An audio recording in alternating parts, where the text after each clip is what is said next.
E nesta segunda nós estamos recebendo aqui o Procurador-Geral do Município, Rafael Nilbor Maia de Oliveira, para falar sobre um assunto que foi já repassado pela imprensa de Brusque, né? E que inclusive o prefeito André Vecchi nos falou no dia que nós fizemos a matéria com ele lá na Beira Rio. Ele tinha recebido a informação, a notícia de que a prefeitura de Brusque foi condenada a pagar 12 milhões em razão de um erro administrativo que foi cometido no início do ano 2000. Está aqui para falar sobre esse assunto o doutor Rafael, que é o procurador. Doutor Rafael, seja bem-vindo, bom dia, tudo bem, Rafael? Muito bom dia, Dilei, e a todos os ouvintes da Rádio Cidade. 12 milhões, qual é a origem, qual é a história desse valor? É uma história longa, eu acho que de repente alguns ouvintes nem eram nascidos, né? 2000 e? A ação começou em 2003, o município na época questionou a incidência de ISS sobre leasing de vários bancos. Era uma ação que na época havia parecer favorável para os municípios e, enfim, entrou com essa ação e ganhou uma liminar para reter o valor do ISS sobre essas operações de leasing, especialmente de veículos, né? Financiamento de veículo, até que a ação terminasse, sob compromisso de manter esse valor em uma conta que não poderia ser mexida, e aí ao final do processo, em sendo vencedor, liberaria esse valor para o município e sendo derrotado seria devolvido para o banco, né? Na época foi assinado um termo pelo então prefeito Ciro Rosa e o então secretário de Finanças, seu Ari Zanon. E aí em 2005 vem a decisão final do processo que deu ganho de causa para o banco e, portanto, a gente tinha que devolver aquele valor em 48 horas, isso em 2005, Rodrigo. Só que aquele valor não estava mais na conta. Então, desde então... Qual era o valor original? Só... 5.040.800 Então, naquela época, a gente está há 20 anos na justiça postergando, né? Então, a gente trouxe algumas teses que poderia entrar em precatório, né? O que acabou sendo vencido, porque entendeu-se que essa não é uma dívida que o município tem com o banco. Na verdade, era um dinheiro que já era do banco, que foi apropriado pelo município e que, portanto, tem que ser devolvido imediatamente, sem se submeter àquela fila que a gente conhece dos precatórios. E agora saiu essa última decisão, faz mais ou menos um mês, determinando a devolução. Até foi a juíza foi sensível ao município, né? Inclusive de permitir que se pagasse em 9 prestações corrigidas pela Selic, né? E, bom, como é que chegou nesse 9, né? A gente fez uma proposta em mais vezes, o banco retornou com uma contraproposta de 9 vezes e a juíza então acabou homologando essa proposta do banco. A gente agora fez uma nova petição requerendo que seja pago 1 milhão esse ano, que inclusive já foi, e os outros 11 milhões a partir de janeiro do ano que vem, em razão de questões orçamentárias. Acho que é até bom a gente entrar nesse assunto para as pessoas entenderem. Até o Dilei me perguntava ali fora, né?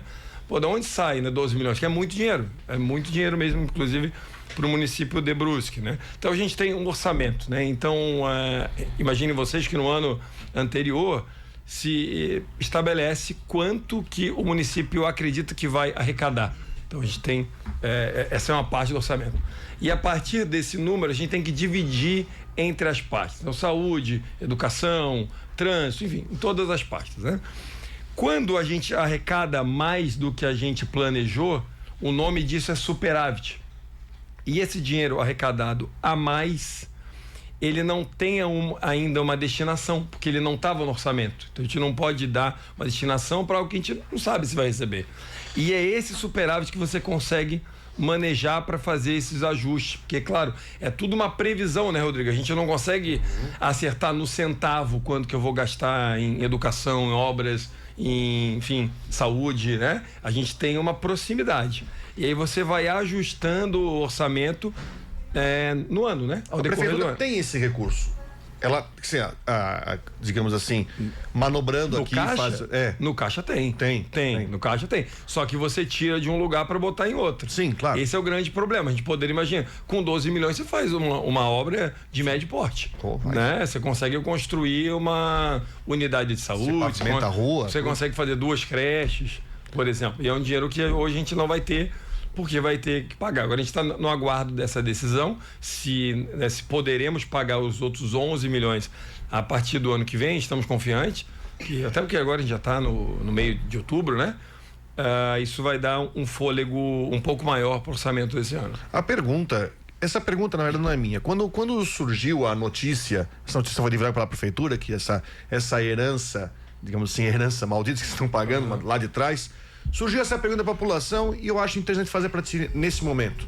De alguma forma, a prefeitura poderá entrar com uma ação para cobrar da administração lá de trás, para quem estava na gestão da prefeitura lá atrás, algum tipo de ressarcimento, compensação, indenização, por justamente ter criado esse problema para a prefeitura? Sim, isso na verdade já existe. Quem entrou com essa ação na época foi o próprio Ministério Público e já foi julgado em primeiro grau. Então, o ex-prefeito Ciro Rosa já foi condenado, só que ele recorreu e está agora em grau de recurso, né? Então, em sendo mantida essa decisão, vai gerar um crédito para o município para cobrar do ex-prefeito. Então, a gente poder, equalizar o que a gente pagou, agora receber de quem foi o grande causador.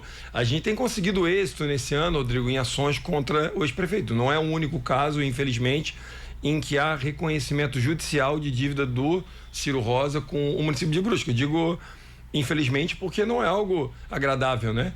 A gente ter que cobrar valor de um ex-prefeito, né? E a gente ficava anos para conseguir receber e com o uso de tecnologia, a Procuradoria conseguiu fazer um cruzamento de dados que encontrou bens que não estavam em nome do ex-prefeito, mas que a gente conseguiu provar que era de fato dele, na verdade. E isso trouxe para um acordo. Então, as ações que estão transitadas em julgados, que a gente já pode cobrar, estão parceladas. Então, a gente está recebendo. Quando eu digo... Eu tô curioso. Quanto que o município já conseguiu cobrar do ex-prefeito Ciro Rosa? Você tem esse valor? Eu não tenho esse número, mas passa de 1 milhão. Mas eu não tenho um número para te dar aqui, eu posso pegar e mandar. Não tenho ele agora aqui. Gostaria de saber. Não vim preparado para essa pergunta. Mas olha só, Rodrigo Santos e amigos da Rádio Cidade. O prefeito Ciro Rosa já vem pagando para a prefeitura indenizações, chama-se indenização, né? Ou não? Porque assim, são de várias sortes, né? Pode ser uma multa do Tribunal de Contas, pode ser o mau uso do dinheiro público que tem que ser devolvido, né? Eu vou dar um exemplo para você. Quando eu fui vereador, de 2001 a 2004, eu era vereador e naquela época havia a tal da extraordinária. As reuniões extraordinárias, que eram pagas, baseadas no que acontecia na Assembleia Legislativa. Eu não me lembro, houve a contestação, eu não sei se foi da própria promotoria do município, aliás, do estado, enfim. Eu sei que eu tive que devolver o dinheiro, eu devolvi para a prefeitura de Brusque. Entraram com recurso, eu tentei, inclusive na época até eu lembro bem, eu questionei, peraí, eu paguei imposto sobre isso? Tá aí o imposto, como é que fica? Eu paguei imposto, o dinheiro era imposto retido na fonte, lógico, né? Mas eu paguei, enfim. E eu tive que pagar. Todos os vereadores, na época, só teve um vereador que não pagou, que foi o Valmir Ludwig, porque ele não pegava as extraordinárias. Ninguém estava cometendo nenhum ato ilícito na época, porque nós éramos chamados para... Mas acabamos pagando, então eu fico imaginando quem está no cargo de prefeito que comete um deslize desse, né? No caso aí, ter que devolver para os cofres da prefeitura. Mas quando devolve integralmente esse valor ou não? Bom, isso vai depender muito do caso, né? Sim. Mas normalmente sim. Normalmente você vai receber o valor integral e ainda corrigido e com juros. Quando não, acrescido de multa, porque no teu caso, que eu não conhecia, foi, mas me parece ter sido de boa fé. Então você não tem uma adição de multa, né? Em outros casos, que também não estou dizendo que é o do Ciro, estou falando hipoteticamente, se você provar que houve má fé, o Tribunal de Contas ainda impõe uma multa acima do valor que tem que ser devolvido, né? Não, no nosso caso não foi. Que não havia má fé. Só houve um recurso, se recorreu e não ganhou, isso pagou juros sobre o valor. Aí é normal. Correção, sim. Isso. Agora, no caso aí do ex-prefeito, não. Aí tem juro. Tem juros, sim. Se tem multa, eu não tô com ação agora para te dizer. Eu sei que tem esse valor, correção e juros, sim. E ele foi condenado no primeiro grau? Foi. E agora a gente aguarda o julgamento no Tribunal de Justiça de Santa Catarina para ver se mantém ou não. A gente espera que mantenha, porque o prejuízo, quando a gente fala, Odilei, não é meu, não é do prefeito André, é de todos nós, né? É da cidade, do município, é da cidade, né? Nós temos aí um terremoto acontecendo. Doutor Rafael, existem, eu lembro, vou voltar um pouco no tempo, eu lembro que também a prefeitura de Brusque, não sei se foi na sua gestão, também teve que uma vez pagar uma ação muito antiga da época do ex-prefeito Hilário Zen, referente à execução de música na FENARRECO. Isso se arrastou por uns 20 anos também. E a pergunta é essa: tem mais alguma ação que está rolando com a prefeitura? Esse negócio assim de 15, 20 anos atrás, que vocês estão desenrolando? Porque essa é uma decisão, né? Tô falando de 2003, são 20. Falando da cobrança do ECAD, né? Do ECAD, das músicas que estão na frente, da gestão de Hilário Zen, isso. Sim, né? Saudoso Hilário Zen. Mas assim, vocês estão lidando com essas ações antigas aí, mais alguma coisa assim? Isso tem, Rodrigo, mas não dá um impacto no orçamento, porque a gente tem o regime de precatórios. Então o que acontece? A gente tem um percentual do orçamento que vai pagamento dessas dívidas antigas. Antigas e novas todas, né? Uhum. Então, quando alguém ganha alguma ação contra o município de Brusque, ele não recebe à vista, a não ser que o valor seja inferior a 10 salários mínimos. Aí recebe no mesmo ano. Senão ele entra nessa fila. E essa fila está ficando cada vez maior. Vocês fizeram uma espécie de mutirão de precatório, coisa assim, né? Eu vou chegar lá. Hoje a gente tem 160 pessoas nessa fila. O maior crédito contra Brusque hoje é da empresa de ônibus do seu Norival Comandori. Santa Terezinha. Cerca de 20 milhões de reais. Uma dívida sobre o reequilíbrio do contrato na época. Né? As outras são, enfim, tem de 10 mil, 500 mil, essa dívida está em regime de precatório. Então ela está na fila.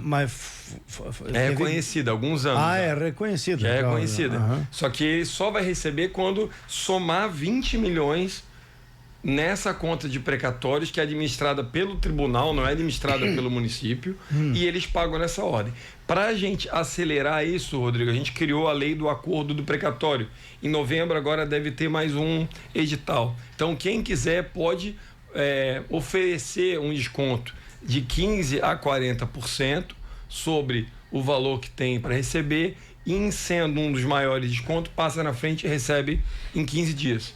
Então tem gente participando, recebendo, é bom para a pessoa que, né, enfim, consegue receber antes, e para o município que acaba reduzindo a sua dívida interna, né? Então a gente tem conseguido reduzir mais aquela história, porque vai entrando mais ações praticamente todo mês, né? Sim. E a gente não consegue pagar na mesma proporção que a gente tem de novas dívidas. Digo, as novas ações a gente tem conseguido controlar. Um dos meus maiores indicativos lá é o número de ação propostas contra o município no mês. Eu quero que isso chegue perto do zero, porque quando as pessoas não processam o município, para mim isso é o maior sintoma que a gente está cumprindo o direito das pessoas. Gostem elas ou não, a gente está cumprindo o direito delas. E a gente conseguiu reduzir bem, assim. A nossa média dá em torno de 12 ações por mês.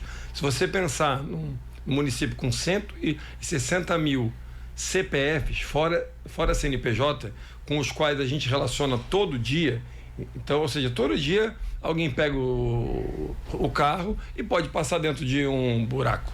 Alguém vai no hospital, pode ser mal atendido. Alguém vai na escola, pode ter algum problema. Pode acontecer problemas, né? A vida é assim, né? Sim. E a gente, com essa inúmeras relações com pessoas, a gente consegue ter 12, 10, 15 processos por mês. Isso vai reduzir, claro, eu só vou sentir isso, Dili, daqui a 10 anos. Porque nesse período eu não estou gerando dívida nova. Eu só estou pagando dívida velha. Só que eu tenho um monte de dívida velha que é agora que está terminando. Essa aqui era 2003. Isso, mas para o futuro. Pro futuro. Porque eu tenho umas ações de 2015, 2018, que eu não estava lá, que o André não estava lá. Só que esse é um tipo de desculpa que eu não gosto de dar, sabe, de lei, Rodrigo? Porque a gente, assim, eu tô lá porque eu quero, o André também, então ninguém nos obrigou a ser prefeito ou procurador-geral. Então, a gente tem que trabalhar para resolver os problemas da cidade e não ficar botando culpa em quem estava antes. Entendi. Embora tenha culpa. Sim. Tenha.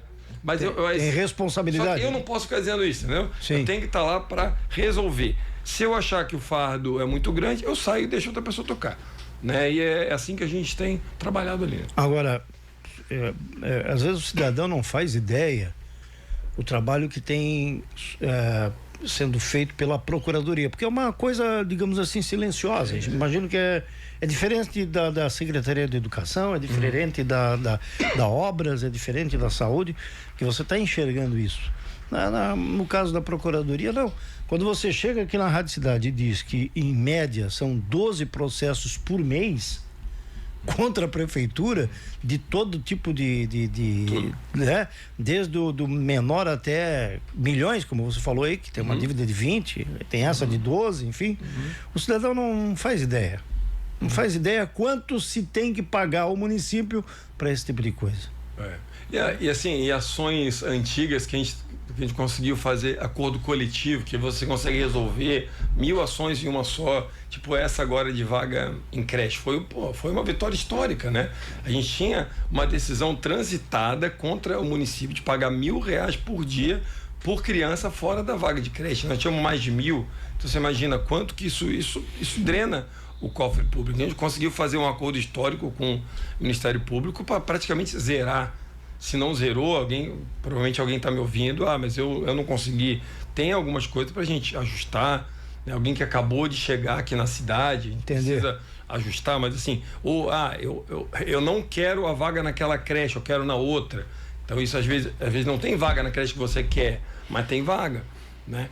Então e assim que a gente tem tentado resolver de uma forma estruturante, para resolver o problema, porque às vezes você resolve o processo e não resolve o problema, entende? Você consegue terminar o processo com acordo, às vezes, né, que você sabe que não vai ser cumprido, isso não só para o município, para as pessoas mesmo, às vezes fazem uma ação, acaba com a ação, mas o problema continua, e a gente tenta resolver o problema, entendeu? Para deixar esse legado para a cidade de baixa litigiosidade.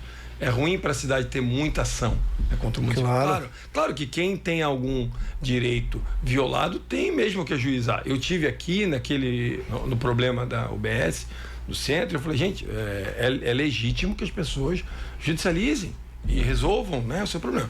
Mas quanto menos, melhor para a cidade. Mas só por curiosidade, assim, existe toda a natureza de processo, né? Mas tem alguns aí que, de fato, você na qualidade de advogado e até alguém que já está no ramo há muito tempo, você olha para aquele processo e diz assim, não, isso aqui não é possível. Entraram com isso? As ações indenizatórias são as mais pitorescas, né? Porque a gente tem ação de medicamento, que são assim, né? Pra gente é triste, mas é comum. Ação de vaga em creche, que hoje não é mais recebida por causa do acordo, né? Então ela acaba indo para acordo coletivo. Agora, quando entra nas ações indenizatórias, a gente tem isso no Brasil ainda, né? Da indústria do dano moral, como é dito, né? Então existem ações de dano moral por questões assim absolutamente singelas e a pessoa entra por ter gratuidade da justiça, ela não tem risco nenhum, não tem que pagar custa, não paga honorário do advogado e pede indenizações, às vezes de valores astronômicos, por questões que muitas vezes que o município não tem nenhuma relação, né? Ou ainda que tenha, não é algo grave, né? Eu não quero entrar assim em casos para não expor pessoas, né? Sim. Mas são os casos mais pitorescos que a gente recebe, são esses. Os outros, às vezes, são uma questão de cobrança de algum tributo que o contribuinte entende que não é devido, né? Sim. Isso também tem muito pouco, mas acontece. Tem algumas ações de uso capião, né? Que a gente acaba sendo citado apenas para dizer se o município tem interesse no imóvel. A gente não é realmente réu na ação. A gente está ali só para dizer se o terreno é do município ou não. Então a nossa participação em 90% dos casos é dizer não temos interesse, né? Então, é mais o consultivo, sabe? Porque isso não é de graça. A gente só consegue reduzir ações trabalhando forte na parte consultiva. Então, orientando bem os gestores públicos para não cometerem ilegalidade. Isso, claro, que vai gerar lá na ponta, ter menos ações. Muito bem. Doutor Rafael, muito obrigado. Nossa, eu que agradeço, sempre uma honra, um prazer. Eu estava com saudade já, fazia tempo que eu não vinha. E nós gostamos quando o doutor Rafael Maia vem aqui. Ele, quando vinha como presidente da ordem, hoje como procurador, sempre é bom, né, Rodrigo? Sempre é bom. Sempre tem uns assuntos aí. Não, eu queria até cair num outro assunto, mas deixa. Mas, ó, posso convidá-lo de novo? Então, tá bom. Não, até porque tem uma situação. Pode falar rapidinho? Posso falar sobre qualquer assunto. A Procuradoria do município ingressou com alguma coisa na OAB contra o vereador Felipe Hort sobre uma questão que ele teria atuado como defensor de uma parte. Você poderia explicar sobre isso? Sim, posso. Na verdade, houve alguns ofícios, né? O primeiro ofício do vereador veio para o gabinete, foi encaminhado para a Procuradoria, pedindo esclarecimentos numa ação de regularização fundiária de algumas pessoas da Santa Luzia. E a gente respondeu como que a ação estava. Essa ação, assim, para as pessoas entenderem, né? Os moradores entram com uma ação para conseguirem a matrícula do seu imóvel. Certo. Só que eles têm alguns requisitos para cumprir, né? E não é o município que pode cumprir. A gente fica ali mais como fiscalizador, tal qual o Ministério Público. E o que aconteceu nessa ação? Que o Ministério Público se opôs à regularização da área, pelo menos por agora, em razão da falta de documentação. E aí o que a procuradora fez? Ela basicamente seguiu a orientação do Ministério Público, simplesmente isso. A gente explicou isso para o vereador, por ofício. Ele enviou um novo ofício entrando nas minúcias do processo. Ele disse que na petição de número tal foi dito isso, na de tal foi dito aquilo. Um trabalho que eu, como ex-presidente da OAB, entendo, aí é algo subjetivo que eu acho, que cabe ao advogado da causa. E o vereador Felipe é advogado também. Então, o que a gente pensou? Aqui há uma suspeita de atuação como advogado. O que não seria nenhum problema ele ser, ao mesmo tempo, advogado e vereador. O problema é que nessa ação já tem um advogado. E o Código de Ética da OAB impede que você atue em um processo que já está sob o cuidado de outro advogado. Então, o que a gente recomendou para o gabinete? Que oficiasse para a ordem. Falou, olha, investigue, se vocês acharem que tem. Se não tem, arquive. A gente não abriu uma representação, nada. A gente enviou para que a presidente da OAB tivesse conhecimento do fato. E ponto. Então, eu não sei como isso está, se abriu o processo ético, também não nos interessa. Eu enquanto ex-presidente da OAB, em vendo algo que me parece uma infração ética ao Estatuto da OAB, é obrigação minha oficiar para a OAB. Se a OAB vai seguir com isso ou não, sinceramente, é algo que não é um assunto que está no meu radar, porque eu tenho coisas muito mais importantes para lidar, né? Foi simplesmente isso. Ok. Muito bem. Obrigado mais uma vez, doutor Rafael. Um grande abraço, tá? Muito obrigado, um abraço.